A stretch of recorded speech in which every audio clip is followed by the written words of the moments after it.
Welcome back to Up the Cherries in all departments. And of course, this will next season be a Premier League show again. And that is really thanks to one man. And that one man in particular is a certain Gary O'Neill.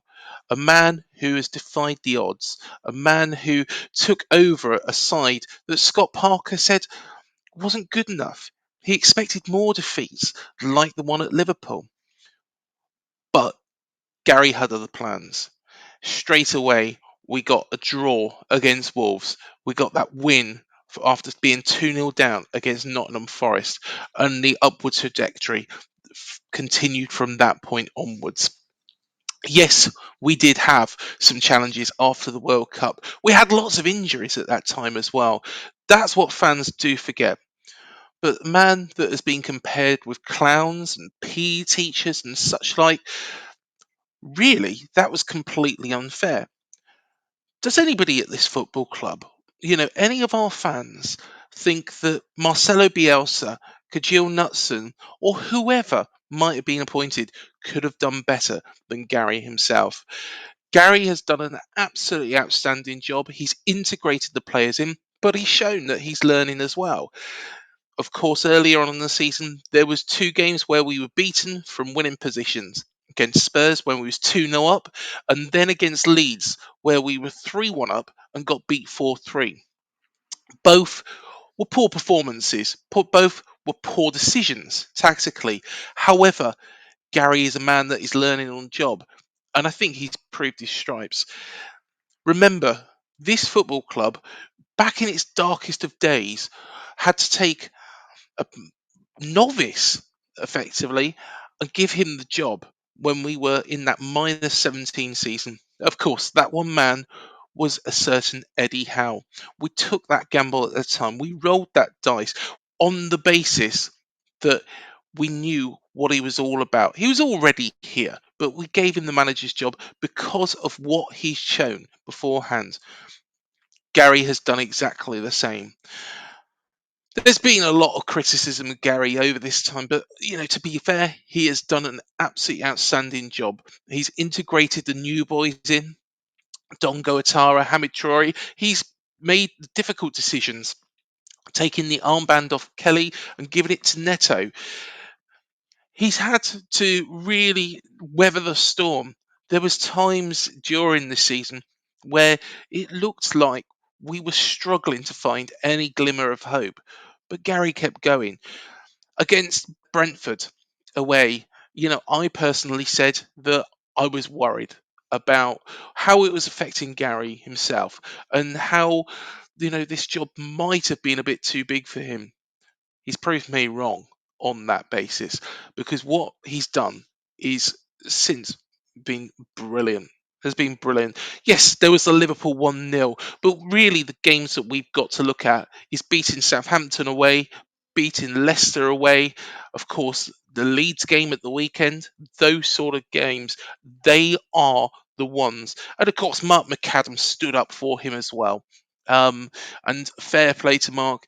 I know that it's something that was bothering him because of the amount of abuse. It doesn't represent our football club. It doesn't represent AFC Bournemouth. What it is it's just mindless attacks on somebody who is doing their very very best for this football side. That is really all I've got to say about the situation. But Gary O'Neill is a Premier League manager. He deserves to be a Premier League manager next season, and I'm sure he will go from strength to strength, be it with or without us.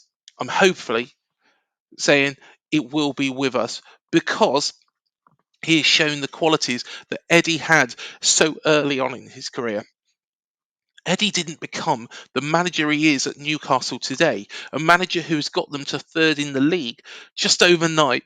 He didn't become that manager from day one, back in that -17 season where we were struggling, where he was having to bring in players like Mark Mosley and, of course, brought back Biggin. Thank God he did. But that really indicates and shows, why we should stick by Gary.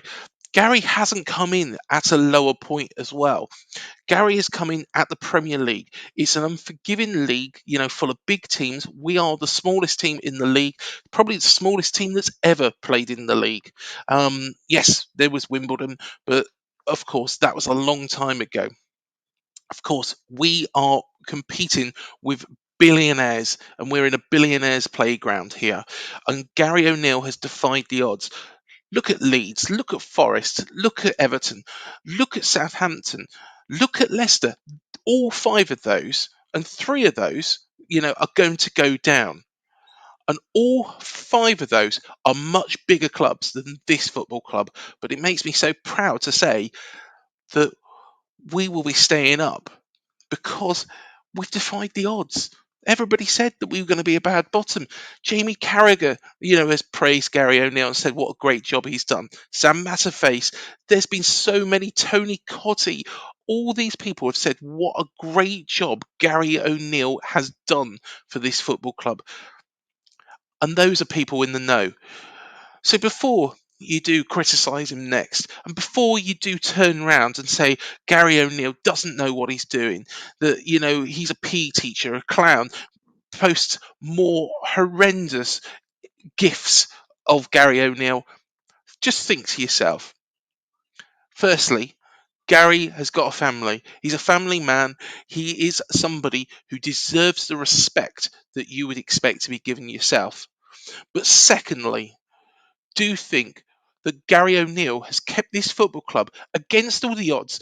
Everybody said we were going to be a bad bottom in the Premier League. And surely he deserves a lot of credit in the bank. Those fans who have said those sort of things do not represent this football club. And therefore, that is why I am making this statement that, I think he deserves the maximum credit, and we thank Gary for everything he's done. There will be another short little video that will be coming very, very soon, thanking Gary. But until the next show, please leave your comments, and we'll see you in the next one.